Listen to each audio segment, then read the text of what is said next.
My name is Barbara Griffin. I'm 36. I wish I could say I didn't see it coming, that there were no warning signs, that the moment everything snapped was some rare, unpredictable explosion in an otherwise peaceful history. But that wouldn't be the truth. The truth is simpler, quieter, and far more humiliating. I saw the red flags. I walked past every single one of them, holding my son's hand, telling myself again and again, "It's just dinner, Barbara. One dinner. For him." My son had been buzzing about seeing his cousins for days. He'd packed his little backpack twice, adding crayons, then removing them, then adding a toy spaceship in case Ava wants to play.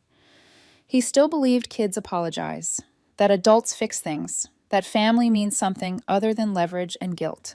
I pulled into my parents' driveway that night with a pit in my stomach, but I swallowed it down. For him, I always did. The front door was already open when we walked up. My mother was arranging silverware like she was hosting a gala instead of a simple family dinner. She didn't greet me. She didn't look at me. She only said, "Shoes off," as if I were some neighbor tracking dirt through her house. Then I saw the table, place cards, for family dinner. My mother's handwriting swirling beautifully across each one, like she'd spent all afternoon practicing curves for a royal banquet. My son's name and mine were way down at the far end, practically in the hallway, while everyone else was clustered tightly near the head of the table. Ava, my brother Jason's daughter, sat directly beside my father in the honorary spot, swinging her legs and smiling like she owned the room. Jason looked up at me and offered a tired half smile, the kind parents who are always apologizing with their eyes give. Danielle was next to him, his ex-girlfriend, Ava's mother. She barely glanced up from her phone. She used to pretend to like me. Now she didn't bother. I tried to ignore the distance between seats. I tried to focus on my son's excitement as he rattled off stories about school, his new science kit, the volcano he was building. He spoke fast when he was nervous or happy. Tonight he was both. I cut into his chicken, smiling at how he narrated every move on his plate when the entire room went cold. Ava looked straight at him, face blank, then announced loudly, clearly, "We don't sit with people like you." Silence. Half a second of thick, suffocating quiet. Then, Danielle snorted and tried, and failed, to hide her laugh behind her fingers. My father chuckled like it was an inside joke. My mother didn't even flinch. She just sipped her wine, reached for the butter dish, and hummed a tune. My son froze. I froze. Even Jason blinked like he couldn't quite process what he'd heard. I forced my voice to stay steady. "Ava, sweetheart, what do you mean?" She smiled. The sly kind of smile kids learn from adults who teach them cruelty behind closed doors. "Grandma says you act like you're better than us because you make money. That's why we don't sit with you people." "You people!" My father didn't correct her. My mother didn't even look up. Danielle let out a small laugh. "Kids say the funniest things, don't they?" No one else said a word. I felt something in me go very, very still. Quiet, like a snapped wire. I packed my son's backpack with shaking hands. He didn't argue. He didn't ask why. He just reached for my sleeve with small, trembling fingers. I didn't say goodbye. Not to my parents, not to Jason, not to Danielle. I walked out the door, buckled my son into the car, and drove away in a silence so heavy it felt like a weight pressing against my lungs. That night, as I tucked my son into bed, I kept picturing that smile Ava gave, the one that said she already understood the hierarchy, who mattered, who didn't, and where her grandmother stood in that teaching. My phone buzzed just as I stepped out of his room. From Dad. "You're sending the money tomorrow, right?" The mortgage. The mortgage they refinanced to buy a cruise and a new truck. The mortgage I'd been secretly paying for 3 years because they begged and cried and promised it was temporary. I stared at the screen for a long moment, then typed the first honest thing I'd said to them in years. Not a chance. I barely slept. I kept replaying everything in my mind. The way Ava's voice didn't waver. The way the adults around her laughed.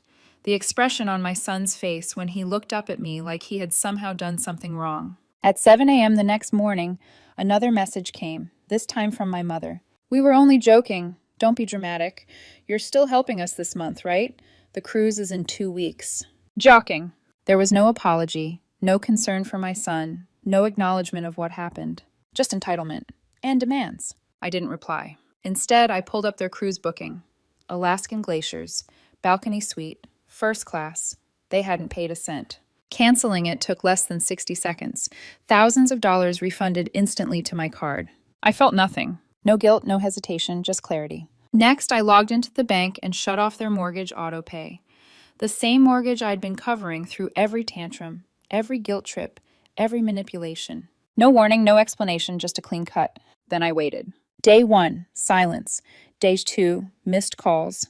Day 3, voicemails. Mom, cheerful at first. Hey, honey, weird issue with the cruise line. They say the reservation is gone. Can you check? We still need to pick our excursions. Excursions, as if everything was fine. Dad, annoyed. They said the booking was canceled. This better not be you punishing us. We already booked flights. Not one mention of Ava's words. Not one mention of my son's pain. Not 1 ounce of remorse. By day 5, Mom was screaming into the voicemail. We told all our friends about this trip. You embarrassed us. We need that vacation. I sent one message back. You didn't pay for it. I did, and I changed my mind. Just like you changed yours about who's worth sitting with. Then I muted their numbers. That night, Jason texted me. What happened now? I stared at the screen for a long moment. He had no idea. None of them did. But they were all about to find out. Jason's text sat on my screen like a knot I wasn't ready to untangle. What happened now? It was the same question he always asked whenever my parents erupted over something small. My mother's missing Tupperware, my father's forgotten tool set, a bill they assumed someone else would magically cover. But this time, it wasn't a small thing. This time, a child had looked at my son and told him he didn't belong. And the adults had laughed. I called him. Jason picked up on the first ring. I could hear kitchen noise in the background, running water, Ava's shoes tapping lightly against tile, Danielle's voice drifting in from another room. For a moment, I wondered if he'd put me on speaker. What happened? Jason asked again, voice low, tired, already expecting the worst. So I told him. Everything. I told him about the place cards, about my son's confusion, about Ava's words, the laughter, the silence from the people who should have known better. I told him how my mother didn't even blink, how my father chuckled, how Danielle covered her mouth like the whole thing was comical. I didn't mention the part where my heart cracked, because that wasn't the point. The point was my son, and what they'd allowed him to hear. Jason didn't react at first. There was just this long, heavy pause on the line. Then he said quietly, I should have spoken up. You didn't say it, I replied, but you didn't correct her either. He exhaled shakily. Danielle's been saying things, to Ava. I stayed still, completely silent. He continued. Stuff like, that you only show up when it's convenient, that you act like you're better than everyone, that you use money to control people. A beat. Mom repeats that last part a lot. My stomach twisted. So Ava didn't get it from nowhere, I murmured. No, she didn't. Something inside me tightened. Anger, grief, maybe both. It was easier to believe Ava had just repeated something careless she overheard. It was harder to accept she'd been taught those words on purpose. Jason hesitated before saying, Danielle's been worse lately. She thinks the cruise falling apart is your fault. She said my parents are suffering and that if I stood up to you, you'd fold. That stung more than I expected. But I kept my voice steady. I'm not done, Jason. What does that mean? It means your daughter should hear the truth before she forgets how to think for herself. He didn't press. He didn't defend Danielle. He just said, okay, and hung up. For the next week, the world went quiet in a way I hadn't felt in years. No texts from my parents, no guilt trips, no emergency calls demanding money. Just me and my son, breakfast pancakes, school drop-offs, and silence. Freedom. I'd forgotten what that felt like. On the 8th day, my phone buzzed again. Jason. They're trying to drag me into it, he said without preamble. Your mom called my office pretending there was a family emergency. My eyebrows shot up. What kind of emergency? She said the cruise flights couldn't be refunded. She started crying. Said they'd told the entire church community and now everyone's laughing at them. Then she complained about the mortgage, said they're behind and the bank will take the house. My jaw clenched. They've been behind for years. That shouldn't surprise them. She made it sound like you ruined their lives. They ruined their own lives, I said sharply. I just stopped cushioning the fall. There was another quiet pause, thicker this time. Jason cleared his throat. You didn't tell me about the credit cards. My heart hammered. What do you mean? You've been paying them, minimum payments, for months. His voice wasn't angry. It was hurt. I closed my eyes. I didn't want them destroying their credit through sheer irresponsibility. They used my email for the bills. I didn't know how to stop it. Jason didn't speak right away. When he finally did, it was soft. You have to tell them you're done. All the way done. Not just stop paying. Say it. He was right. So I did. I opened the family group chat, the same one they used for birthday greetings, holiday plans, and photos of Ava's spelling bee trophies, and typed, "Effective immediately, I will no longer provide financial assistance of any kind. All current and future payments are canceled. Do not contact me for money or explanations. You have made it clear how you see me and my son. Now you can manage without us." The replies came instantly. "Mom, how dare you embarrass us like this? We've told everyone what you've done. You'll regret this." "Dad, I always knew you'd turn your back on us eventually. We hoped you'd outgrow being spiteful." "Danielle, unbelievable. You're punishing innocent people because a child made a mistake. Grow up, Barbara." I muted the chat. A few hours later, my phone rang again. "Jason." "She's asking questions," he said immediately. "Who?" "Ava. She overheard Danielle saying you think you're better than everyone. She asked if it was true." "And what did you tell her?" "I told her no. I told her you're the only one who ever helped this family, that you love her, that none of this is your fault." Something inside me loosened. A knot I'd been carrying for years unraveled a fraction. "And Danielle?" I asked quietly. "Lost it," he said. "She said I'm gaslighting her. She accused you of turning me against her. She said she'll go straight to my parents and fix it herself." "What did you say?" Jason's voice hardened into something I'd never heard from him. "I told her not to bother. If she wants to take their side, she can. But I'm done being their buffer. You're not the problem, Barbara. They are. And I'm not dragging Ava down with them." My breath caught. For the first time, he had taken a side. And it was mine. A strange, trembling peace settled over me. The collapse was coming. I could feel it like a storm front pressing against the air. But for once in my life, I wasn't standing under the wreckage waiting to be crushed. I was watching from the outside. Then Monday came, and the storm dropped right into my lap. I was in a budget review meeting at work when my phone buzzed. Twice. One call from the school office. One from an unknown number. A number that turned out to be the counselor's direct line. Her voice was calm, measured. "Barbara, your son asked to talk to me. He said he was upset and wanted to speak privately about some family stuff." 2 words lingered in my head like a warning bell. Family stuff. I left work immediately. The meeting didn't matter. None of it did. When I walked into the counselor's office, my son was sitting on the floor, legs crossed, flipping pages in a book he wasn't really reading. He looked up when he saw me. "Mom," he whispered, "Ava's mad." My heart tightened. "What did she say?" He hesitated, then leaned in. "She said, 'It's our fault Grandma cries now, and that you stole from them. That's why they're poor now.'" It hit me like a brick to the chest. I didn't let him see it. I took him home, made him lunch, let him rest. That evening, I called Jason. He went silent as I explained, dead silent. Then he said the last thing I expected. "I'm separating from her." I thought I misheard, but he repeated it. "She's been poisoning Ava for years," he said. "I'm done. I already spoke to a lawyer." I sank onto the kitchen stool, gripping the edge of the counter. "And there's something else," he added. My stomach dropped. "Danielle and your mother, they've been talking, a lot, every day, complaining about you, about how I'm not handling you." He took a shaky breath. "And today, they asked me to take your son for a weekend, so he can be with real family, without you." My blood ran cold. Jason's voice cracked. "I told them no. I told them I was done letting them use me to hurt you." I didn't feel triumphant. I felt something else, something deeper. Relief, sadness, fear for the ripple effect, gratitude that I wasn't alone, but mostly a sinking certainty. This wasn't over. Not even close. Jason's revelation sat in my chest like a stone I couldn't swallow. My mother, Danielle, working together, bonded through mutual resentment of me. It should have surprised me, but it didn't. Manipulators recognize each other by scent. They survive on shared grievances, whispered alliances, and the thrill of targeting someone who refuses to bend. I didn't sleep that night, not because I feared what came next, but because I finally understood the scale of what I was up against.